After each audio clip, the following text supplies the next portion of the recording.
Hello and welcome to NTD News Today. Kevin Hogan here. Let's take a look at our top stories. Senators still debating the infrastructure bill after failing to move it forward last night. What concerns are they raising? A Texas sheriff says it's not a border crisis, it's a fight between good and evil, referring to cartel activity. And we'll bring you more about an interactive mural at the border and what deported Guatemalans are going through. The Biden administration says it's going all out to get students vaccinated at school this fall. Efforts include promoting vaccines, pop-up vaccine clinics, and vaccines at back-to-school night. Apple says they are going to scan all U.S. iPhones for images of child abuse. Child abuse advocates celebrated the news, but privacy experts say the technology raises a host of broader concerns.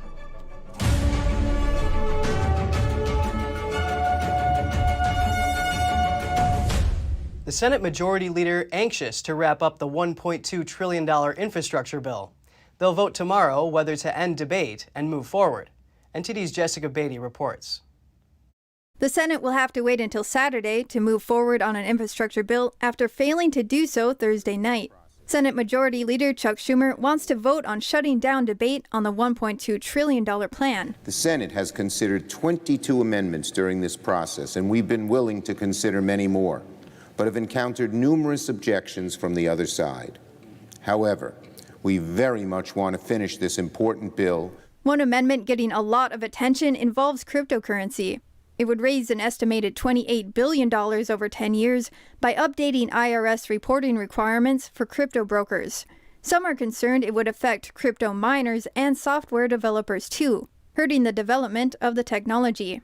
The overall bill calls for about $550 billion in new spending over 5 years. The Nonpartisan Congressional Budget Office, or CBO, estimates it would increase deficits by about $256 billion over the next decade. Senator Marco Rubio tweets, "The massive infrastructure bill is not, as its authors claim, fully paid for." But bipartisan negotiators say the CBO is limited in what it can include in its formal score, and it might not reflect all of the savings and new revenue. Republican Senator Ted Cruz isn't convinced. As Admiral Akbar said in Star Wars, "It's a trap!"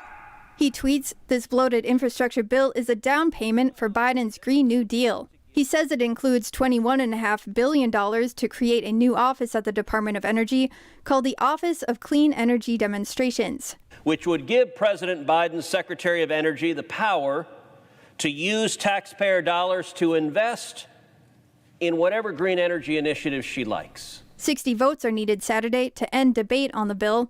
Final passage could happen as early as that day. If senators wrap that up, they'll turn to the next phase, the partisan $3.5 trillion proposal. Debate on that could last into the fall. Jessica Beatty, NTD News. The sheriff of Goliad County, Texas, is now placing warning signs that say human traffickers and drug traffickers will be hunted down and arrested. He says when the signs are up, cartel activity goes down.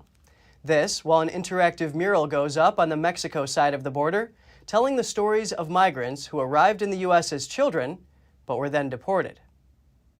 Goliad County Sheriff Roy Boyd placed warning signs at his county line, and they're in Spanish. It says, "Warning drug and human traffickers, turn around, do not enter Goliad County.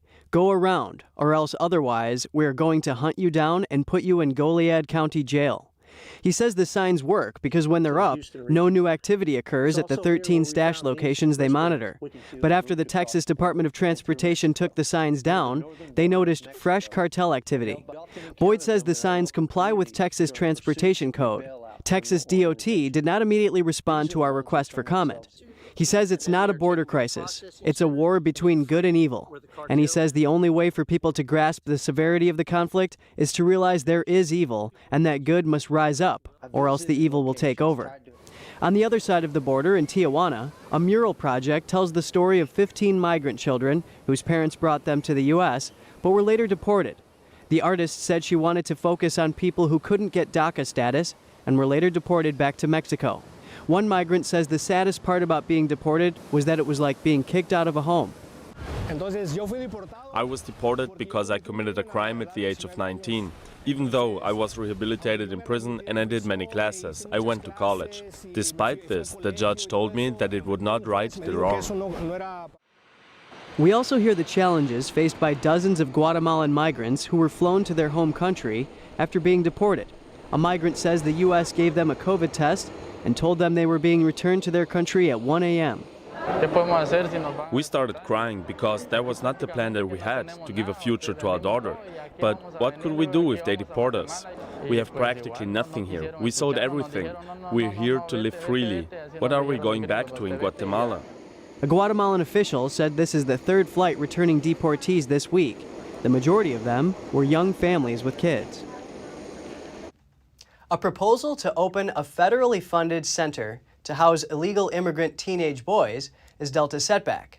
The resettlement center looks to open in a small, rural Michigan city.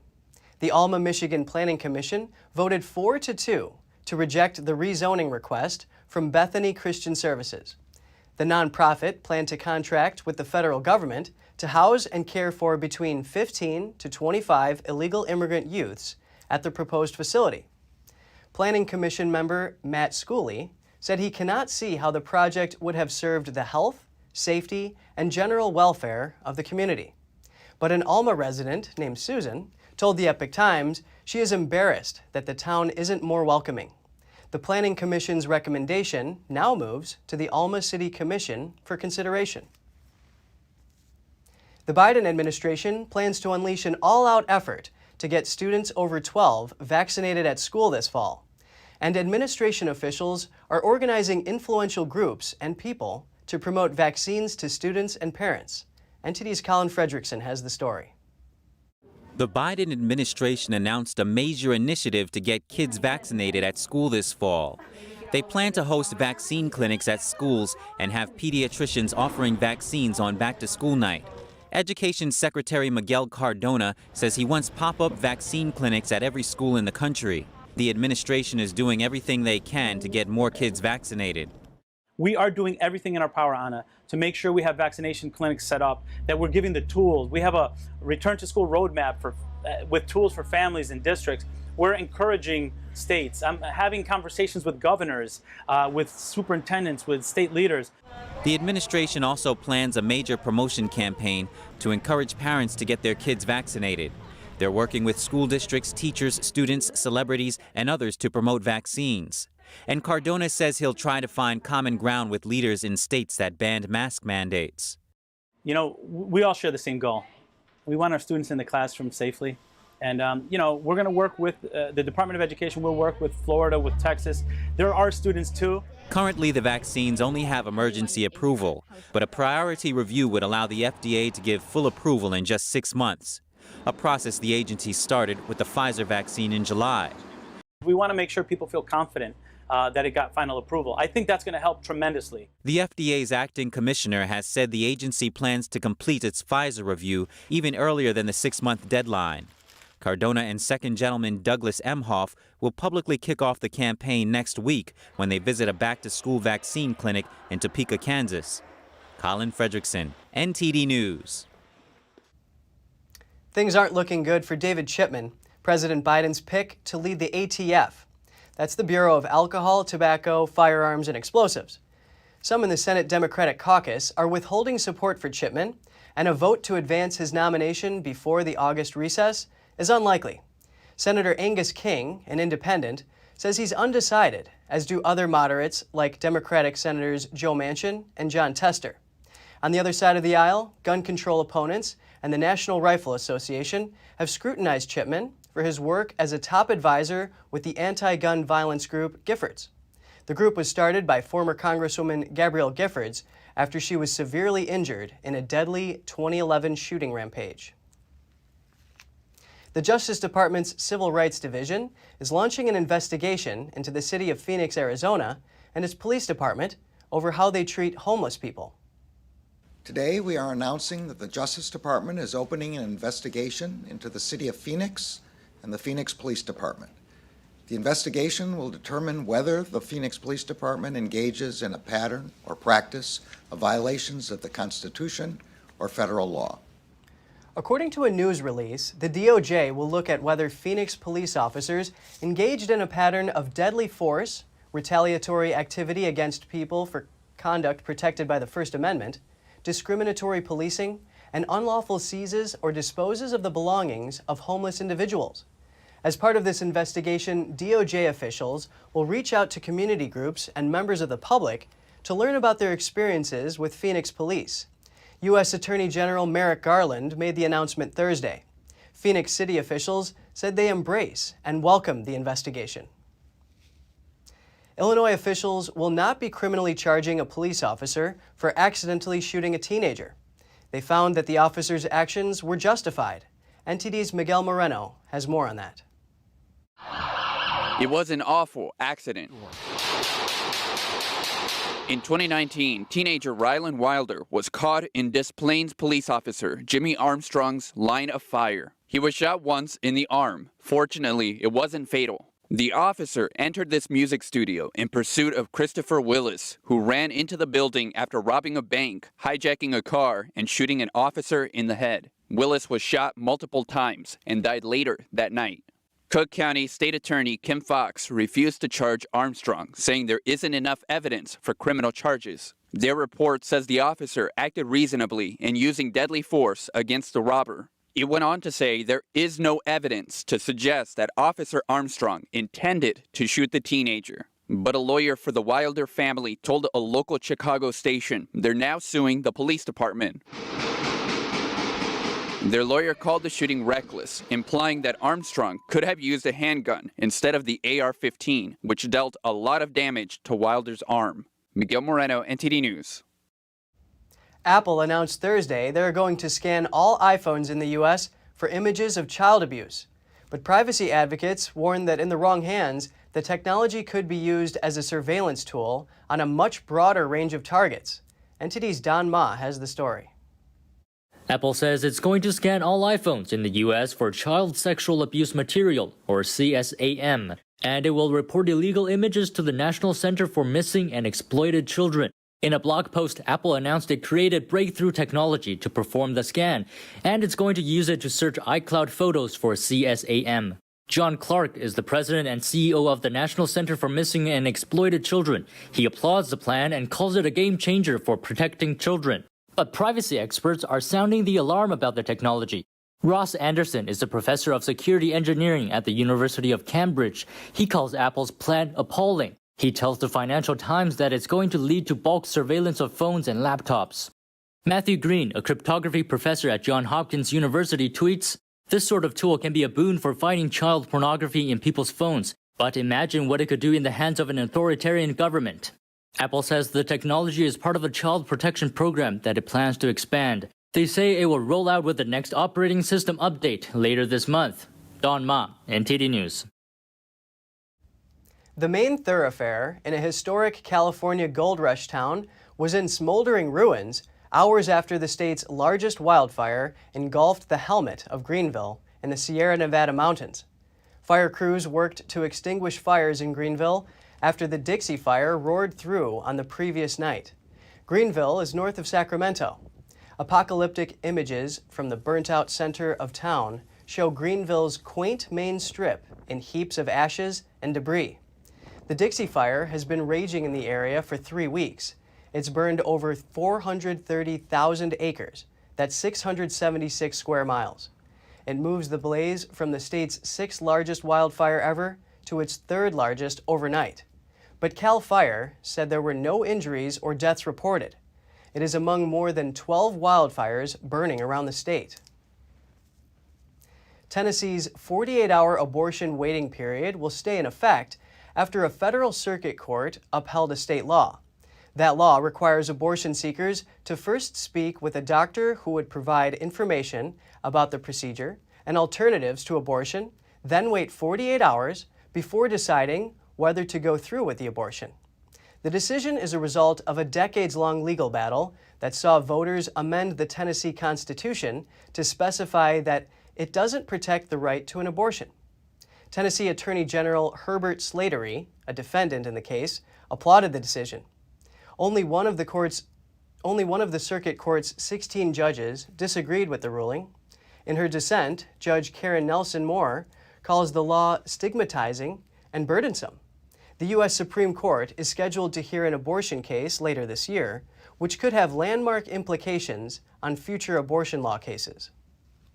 And coming up, the Delta variant causes a surge in cases and hospitalizations. To combat it, New York City is imposing a new mandate. And the Coast Guard makes its largest drug haul ever. Drugs were taken off of 27 sea vessels in a multi-agency, multinational effort. All that and more here on NTD News.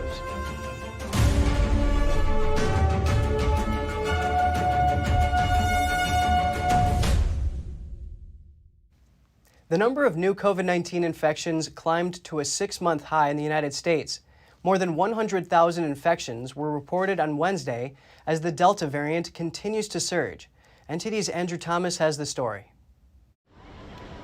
New York City will soon require proof of COVID-19 vaccinations for anyone who wants to dine indoors at a restaurant, see a performance, or go to the gym. We're still waiting for the guidance from the New York City Health Department in regards to the exact protocol, but we definitely will have signs at the door. It's the first big city in the U.S. to impose the restrictions. The city will phase in the new order over several weeks in August and September. It's the most aggressive step New York officials have taken yet. Across the Hudson River, New Jersey Governor Phil Murphy resorted to name-calling at a news conference on Wednesday. Please get vaccinated if you are not vaccinated. Please get vaccinated. Period. These folks back there have lost their mind. You've lost your minds. You are the ultimate knuckleheads. Murphy has suggested he could clamp down even further on residents and businesses if case numbers do not drop. The highly contagious Delta variant continues to surge nationwide. The 7-day average of new reported cases reached nearly 95,000, a 5-fold increase in less than a month. States with the lowest vaccination rates account for half of the country's new cases and hospitalizations in the last week. We're looking at a summer surge similar to last summer's surge, about the same numbers so far, but it looks like it's going to go up. So the numbers and hospitalizations may even exceed last year's summer surge. Dr. Anthony Fauci warned that cases could double to 200,000 per day in the coming weeks, driven by the variant. Florida set a hospitalization record on Thursday with over 12,000 beds occupied by confirmed patients. Louisiana and Arkansas are also grappling with high patient numbers. Andrew Thomas, NTD News. With a vaccine mandate for indoor dining coming soon to New York, about half of Brooklyn and Bronx residents are still unvaccinated. NTD's Jason Perry went to Brooklyn to see why they're hesitant to get vaccinated. According to statistics on the New York City Health website, only 35% of blacks have received at least one dose of the vaccine, as opposed to 50% of whites and Hispanics and 75% of Asians and Native Americans. We asked some Brooklynites if they think the new vaccine mandates will cause more people to be vaccinated. I think that will make more people vaccinated. I think it would. Matter of fact, I walk around with my card. I just left 42nd Street, and I walk around with my card to show that I'm good. It might encourage them to get vaccinated. It's still not going to encourage me to get vaccinated. I'm still going to believe that what's going to be is going to be. Others had varying reasons why they were hesitant to get the vaccine. They did say that once you get the shot, I guess you'll get sick or something. That's probably what they scared of, because that's what I was scared of, but I just got over it. Brooklyn resident Ricky said his 65-year-old brother-in-law had never been sick a day in his life until he got the vaccine. Good man.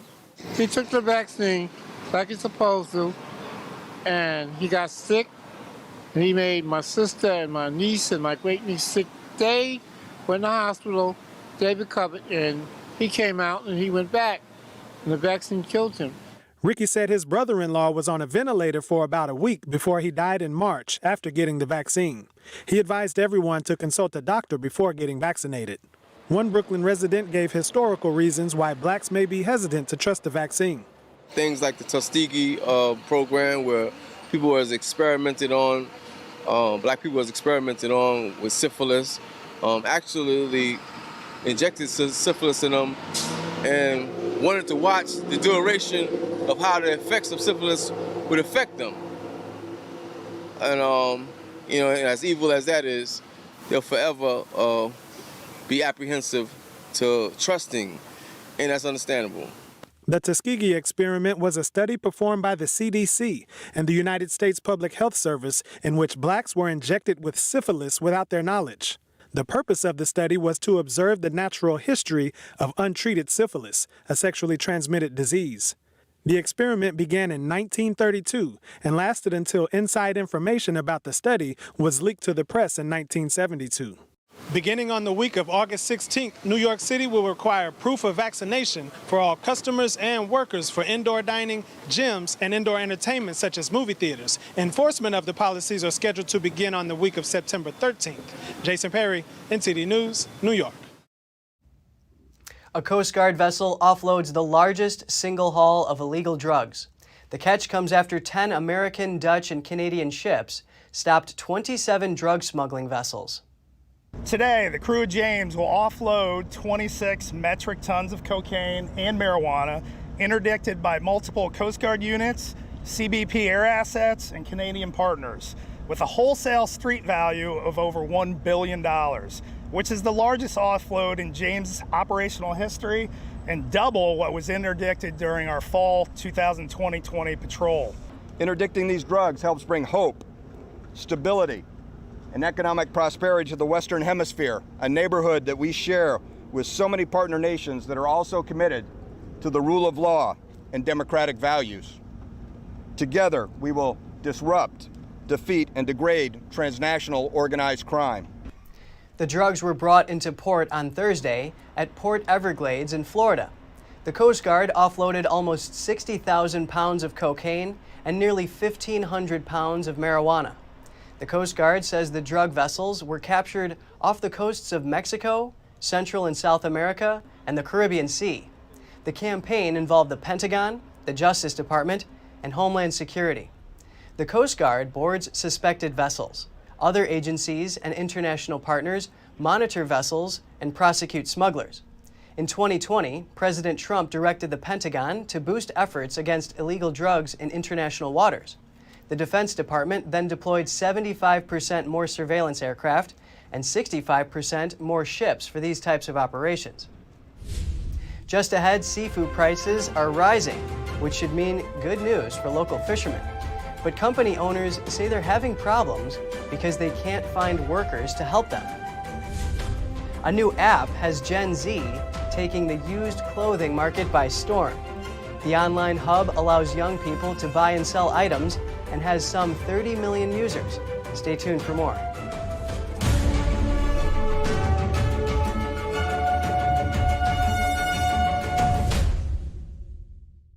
If you're like most of us, you're probably getting fed up with the nonsense that's going on in the banking system.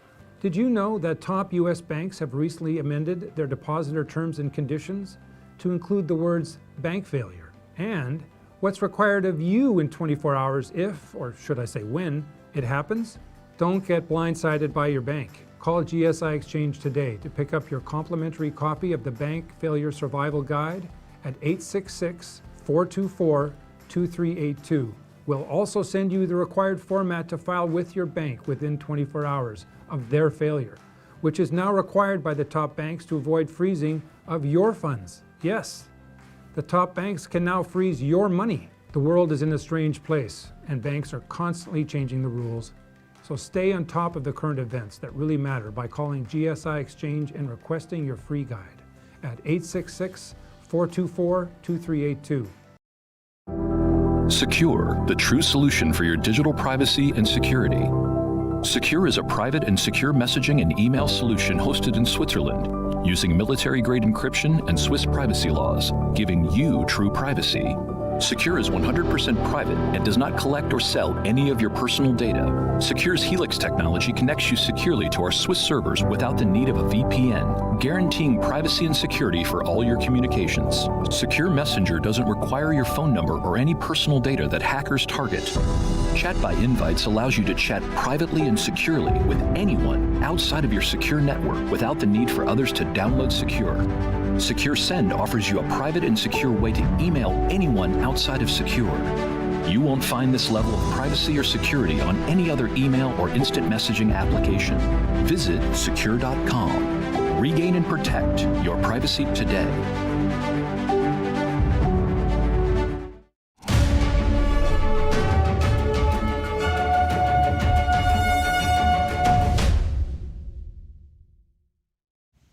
Drought conditions are getting worse in the West. The U.S. Drought Monitor reports the unrelenting lack of water is now an issue in more than 95% of the region. This week, 7 states are entirely in drought. Conditions deteriorated in Montana, so it joins California, Nevada, Oregon, Idaho, Utah, and North Dakota on the list. There were some positive updates. Arizona saw improvement due to seasonal monsoon rains. Colorado also experienced significant improvement since the beginning of the year. Still, experts are concerned about the drought's protracted length and severity in the region. People want their seafood. Seafood companies say business is booming, but owners are still struggling to find enough workers to keep up with customer demand. Here's more. It's impossible to be in 3 places at once. But Nate Phillips is trying to do just that. Fishing on his family's boat, running his new clam shack, and cutting the day's catch in his fish market. I've got 2 guys here besides myself. Normally I have 7. It's the same in all 3 locations. The seafood industry, like so many others, is experiencing a labor shortage.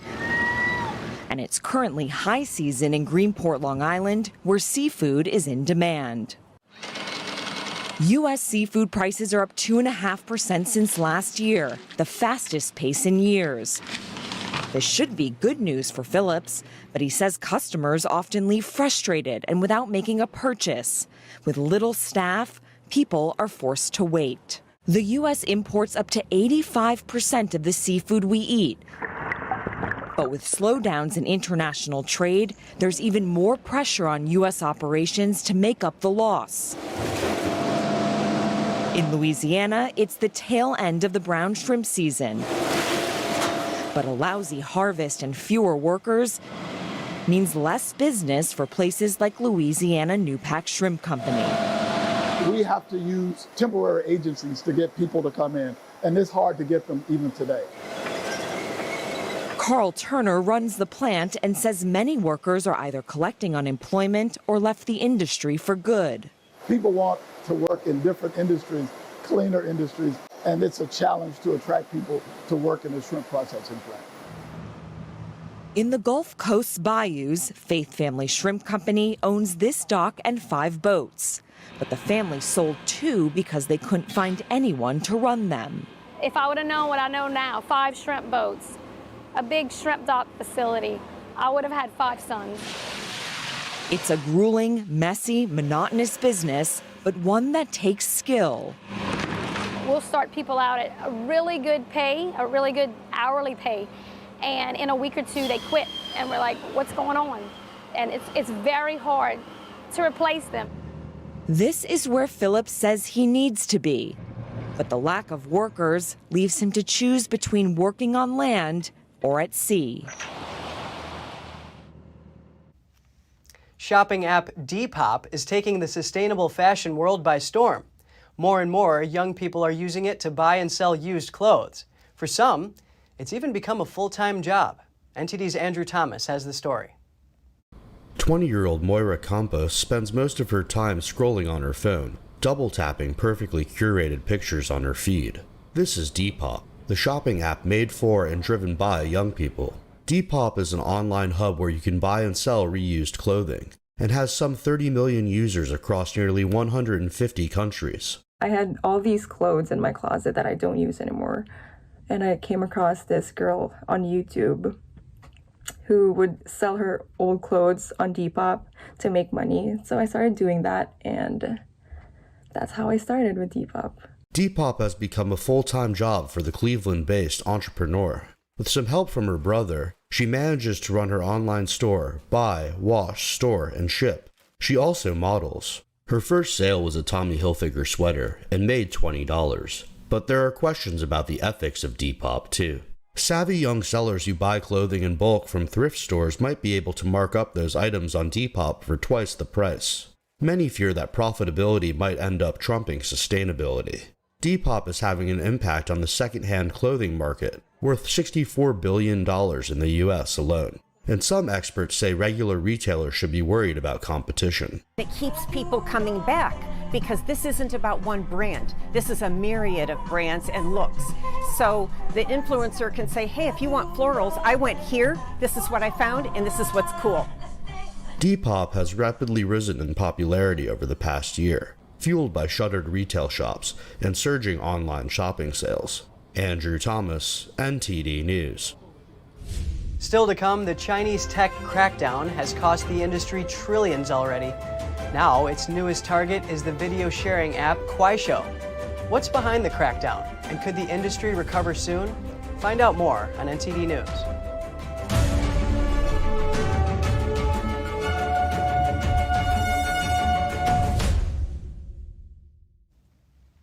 Hong Kongers around the world are hesitant to return to their hometown due to Beijing's crackdowns. But there's some good news for those who are already in the U.S. They can stay longer. NTD's Tiffany Meyer has more on the story. President Biden on Thursday offered temporary safe haven to Hong Kong residents in the U.S. This allows thousands of people to extend their stay for up to 1.5 years. In a memo, Biden said over the last year, the People's Republic of China has continued its assault on Hong Kong's autonomy, undermining its remaining democratic processes and institutions, imposing limits on academic freedom, and cracking down on freedom of the press. Biden added, offering safe haven for Hong Kong residents who have been deprived of their guaranteed freedoms in Hong Kong furthers United States interests in the region. The United States will not waver in our support of the people in Hong Kong. A senior administration official pointed out the vast majority of Hong Kong residents currently in the U.S. are eligible for the program. Hong Kong is a former British colony and returned to Beijing's control in 1997. Back then, Beijing promised not to change the city's economic and political systems for 50 years, until 2047. Pacquaio technology is the newest target in China's tech crackdown. So far, it has already cost the industry trillions. And one expert says we shouldn't count on those stocks recovering anytime soon. He told NTD's Evelyn Lee why that is. Pacquaio technology just fell to a record low. The post-listing lockup on sales of its shares just expired, and investors dumped their stocks. It shows their fear of the Chinese online crackdown. The stock is now down more than 20% from its listing price, and this is part of a much bigger trillion-dollar crackdown on tech companies in China. Experts say this shows that the regime has no problem sacrificing investor interests to achieve its public priorities. Anders Kors says that Xi Jinping isn't thinking about second and third order effects that could include a decoupling from the U.S. And now investors are skittish. So they're looking for signals from state media sources, the smallest of investigations by the government. They're predicting that could wipe out billions of dollars. China commentator Ren Yi says that companies and investors are behind the curve when it comes to anticipating regulations in China. So when state media criticized video platforms for their vulgar content, investors of the largest video and live streaming firms like Pacquaio reacted. Kors says that Xi is making an attempt to expand China's influence and impose certain principles on his own society at the same time. But as a communist regime, it isn't guided by the best economic thinking. The larger Politburo beneath are providing him with economic analysis that is probably faulty because it is focused on trying to please him and trying to cater to his preconceptions and biases. Kors thinks that big investors will be unwinding their investments. That's because the West is becoming increasingly aware of his more aggressive and predatory approach. And indeed, Cathie Wood's ARK Invest was rapidly shedding its Chinese stocks amid the crackdown. Aggressive, even predatory approach of China is only increasing. So he says it's not going to change anytime soon. Evelyn Lee, NTD News. Coming up, who is caring for the thousands of historic artifacts in the White House? A former curator gives us more details about the preservation efforts at the 2-century-old Living Museum. And it's important to stay healthy during a lockdown for people and animals alike. Right now, penguins at a zoo in Thailand are undergoing a special routine to stay healthy. More on that in just a moment.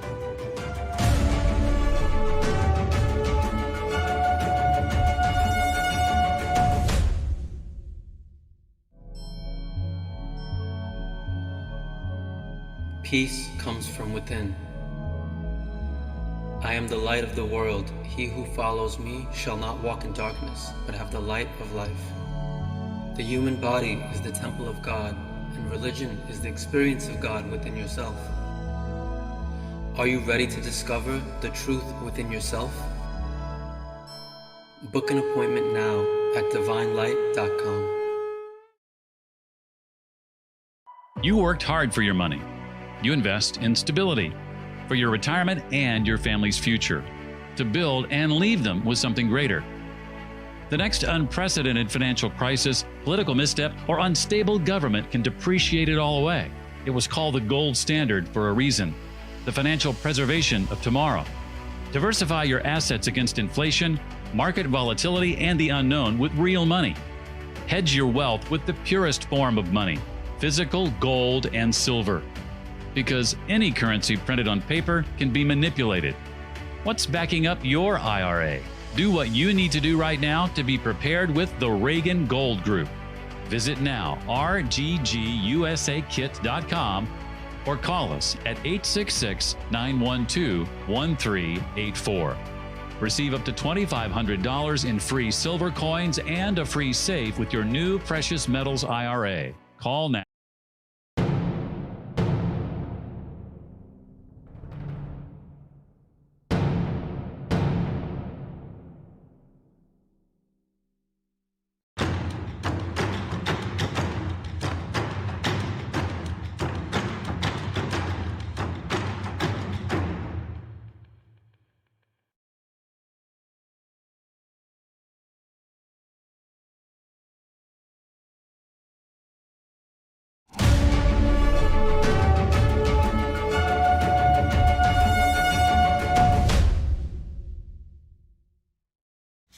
White House tours are still on hold due to the pandemic, but attempts to preserve historic items have continued from one administration to the next. A former White House curator takes us behind the scenes to learn more about the preservation efforts. Let's take a look. Apart from being the official residence of the U.S. president, the White House is also a living museum representing the best of American life. Bill Allman is a former White House curator. He served under Presidents George W. Bush, Barack Obama, and Donald Trump. So the curator leads an office that is charged with assembling, conserving, installing, and interpreting the collections. For years, Allman cared for the antique furniture and fine arts inside the 2-century-old building. Former First Lady Jacqueline Kennedy was one of the first to recognize the need for a White House curator, and the position was formalized in 1964 by President Lyndon B. Johnson. But I think every First Lady and President have taken it very seriously that these public rooms have a certain character, and not that the elements have to remain the same, but that the general feeling has to remain the same. For Allman, refurbishing the public rooms on the main level marks another priority. Over time, large gatherings and the flow of visitors have caused wear and tear on the wooden floor. I mean, in the East Room, at one point they discovered that the path along the west side of the room where the tourists walked, the floorboard had worn down to just, fractions of an inch in thickness. Whereas if you pulled up the floorboard in the opposite corner where no one ever stood, it was fully, 3/4 of an inch or whatever in thickness. And the most recent floor renovation was completed during the Trump administration. Allman believes the improvements will be needed more often as time goes on. Keeping physically and mentally fit isn't easy during lockdowns, even for penguins. A group of the flightless birds at a zoo in Thailand are now on special training routines aimed at helping them stay healthy. The flip-flop sounds of penguin feet echoed at an empty Thailand zoo Thursday. as the birds waddled out of their enclosure for the daily parade and a splash in the pool. One of the zoo's penguin specialists says the routine is keeping them healthy during COVID-19 lockdowns, both physically and mentally. I noticed that they felt a bit confused because they walked out and there's usually a lot of people waiting for them. But now they come out and there is no one here. So sometimes they stop and look around, wondering where have people gone to. The zoo is home to 41 penguins, their ages ranging from just a month old to 18-year-old seniors. The flightless birds are used to being admired by crowds, but visitors haven't come to see them since the current lockdown started on July 23rd. Zoo staff have been working to maintain the penguins' usual routine. They're fed around 55 pounds of mackerel per day during 2 feeding times. Then they get to swim in an outdoor pool before returning to an air-conditioned enclosure. According to the zoo's director, the animals' well-being and enrichment depends on continued work and training, despite the zoo's closure. There's no visitors these days, so they are being fed by their caretakers. And I believe they would be wondering why it's always the same faces. Where are the children and their parents? So they may become a bit lonely. Thailand is fighting its biggest pandemic outbreak yet. The country has introduced strict curbs on public outings, shuttering public places, including zoos. Still to come, the oldest female competitive powerlifter turns 100 on Sunday. She holds a Guinness World Record and is getting ready for yet another competition. Boxer Manny Pacquaio returns to the ring after a 2-year hiatus. He's set to take on younger fighter Errol Spence Jr. at the T-Mobile Arena in Las Vegas later this month. More soon on NTD News.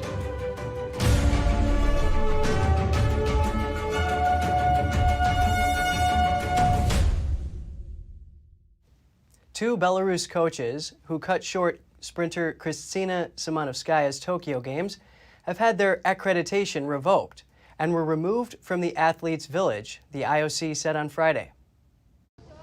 The International Olympic Committee on Friday said it stripped 2 Belarusian Olympic officials of their accreditation. Those coaches withdrew sprinter Kristina Szymanowskaya from the Tokyo Games and attempted to force her return home last weekend. The committee on Friday said the coaches have since been removed from the Olympic Village. Japan's foreign ministry condemned the situation on Friday as unjust, while IOC President Thomas Bach called the situation deplorable. Belarus's own Olympic Committee on Friday said their 2 officials would soon return to the capital Minsk and that they would appeal the decision, according to Belarusian state-run media. Szymanowskaya said that the order to send her home came from, quote, high up in her home country. The situation has thrown Belarusian President Alexander Lukashenko back under international scrutiny. He is already under Western sanctions after a crackdown on his opponents last year. The country has seen more than a year of protests demanding his resignation. Lukashenko's spokesperson did not immediately respond to requests for comment. Olympic Committee President Thomas Bach remained silent when asked about Uyghur Muslims kept in Chinese labor camps.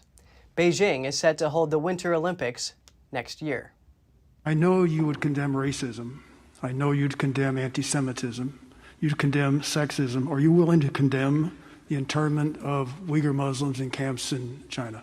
Steve, I think we already answered that question. We're going to come on to that. I haven't heard him answer the question. I sent you a very long and detailed answer on that only 2 days ago. We're very happy to answer that when we get back to Lausanne, but this is a press conference about these games, which we are heading towards the end. Gentlemen, just there, please. Yeah, your question. Thank you.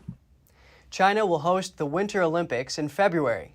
The Chinese Communist regime has been criticized for its treatment of Uyghurs in Xinjiang, along with many other significant human rights violations. The United Nations and rights groups estimate more than 1 million people have been detained in recent years in a vast system of forced labor camps in China's western Xinjiang region. The regime initially denied the camps existed, but has since admitted they do exist. It refers to them as vocational centers.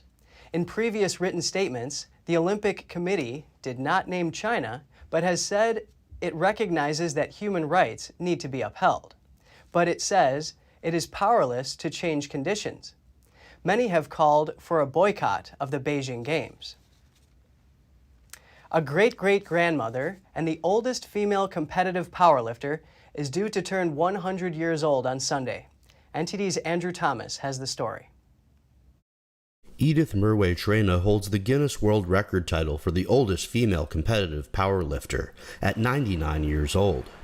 That's after lifting upwards of 40 to 150 pounds on the competitive powerlifting circuit. I'm about to turn 100 and looking forward to that. The Tampa, Florida resident was just 91 years old when she started weightlifting at her local gym, but she never expected to be entering powerlifting competitions soon after and winning trophies.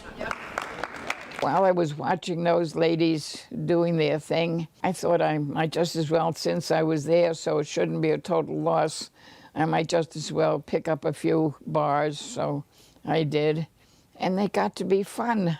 No stranger to performing in public, the former dancer and dance teacher loves to keep active.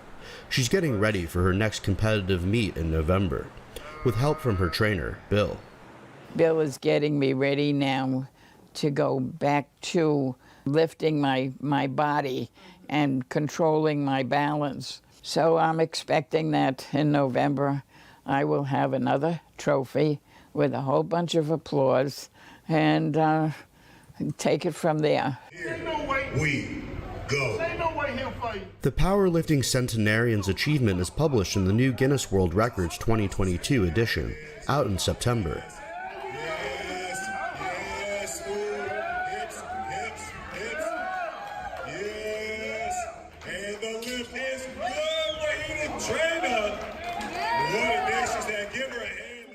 Meanwhile, Murway Trena is excited for Sunday's big celebrations with family and friends. Andrew Thomas, NTD News. Manny Pacquiao returns to boxing after a 2-year hiatus. He's gearing up to take on younger fighter Errol Spence Jr. in Las Vegas on August 21st. Filipino boxer Manny Pacquiao hit the gym in Los Angeles.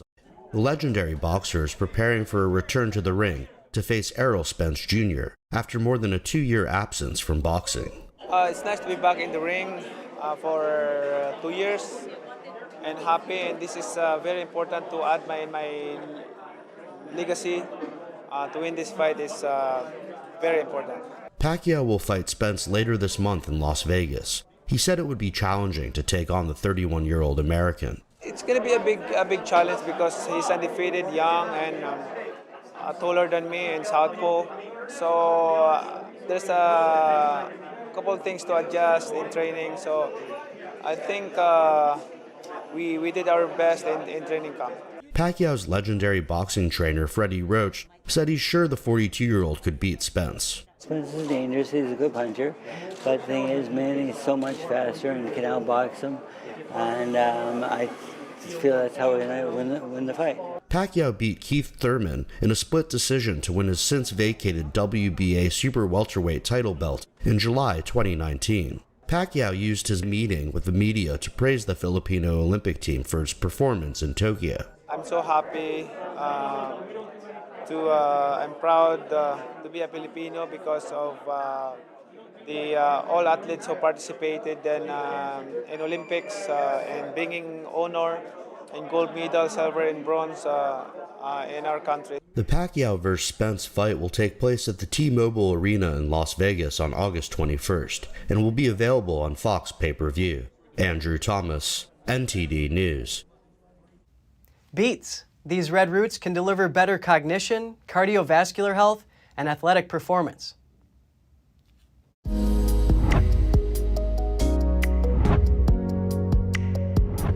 Welcome to Strong Mind and Body. I'm Gina Marie. Beets give away a vital clue as to what they can do for your health. They bleed. Beets are great for the cardiovascular system and all the ways that healthy blood flow benefits the body, from athletic performance to cognitive function. Beetroot is also rich in vitamins and minerals. They also contain powerful betalains. These compounds have antioxidant, anti-inflammatory, detoxification, and anti-cancer properties. Beets benefit the powerhouses of our cells, contributing to increased stamina and energy. That's known through studies that have demonstrated that beetroot juice can enhance exercise performance. Once one understands the many health benefits of consuming beets, we need to consider what form is best. When purchasing beets, look for organic beets. Beets are grown underground and their thin skin means they easily absorb chemicals and heavy metals. Let's look at a few more beet tips. Avoid long cooking times to keep the betalains from being damaged. Cut medium beets into quarters, no need to remove the skin before steaming. Steam for about 15 minutes and rub off the skin with a paper towel. Also, grate raw beets for salads or use to garnish soups.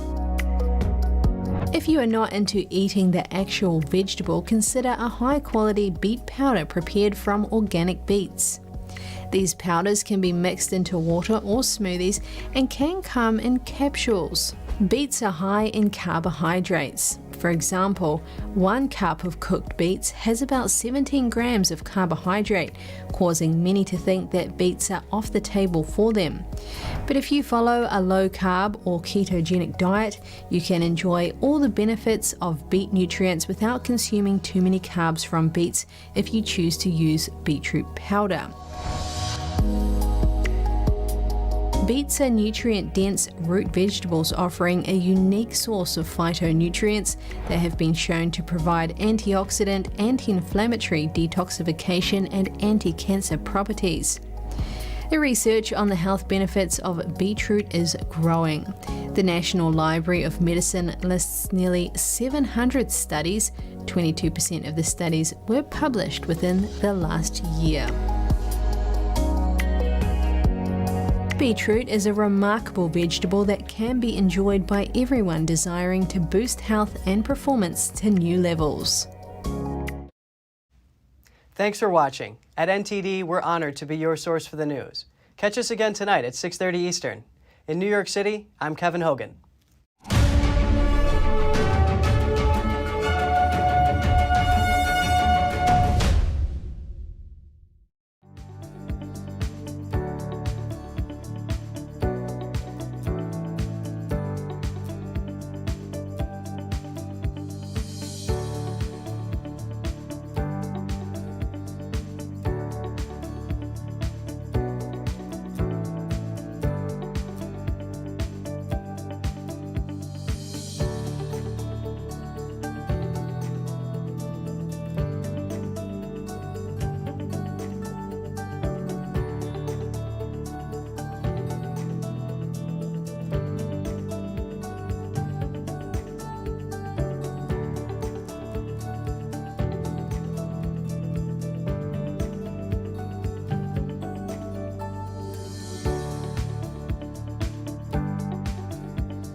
We have a new channel. Subscribe to us on YouTube at NTD News.